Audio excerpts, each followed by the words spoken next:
Here in Bitpulse, we provide digital convenience po. And ipapakita ko kung paano natin gagawin yung ating digital order taking process using our Tindahan application.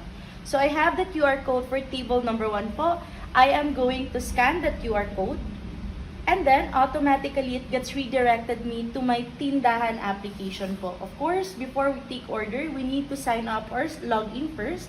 So I'm going to use my Gmail account to log in or sign up. Automatically, it gets redirected to our online Tindahan platform po, and I can see the menu, and then mag-order na po ako kung ano yung gusto kong orderin.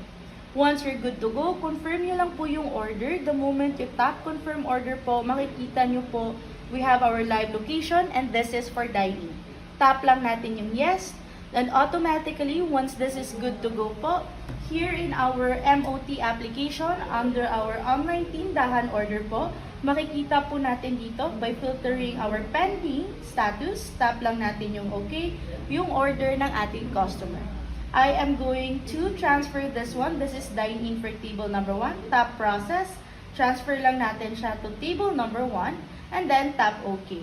Automatically, under our MOT table management, table number 1 will be occupied under the customer name, Bitpulse Rose. Tap lang natin yung Tindahan order if the customer wanted to pay. Tap lang natin yung tender sales, input the pera of the customer, let's say 1,500 pesos, tap OK.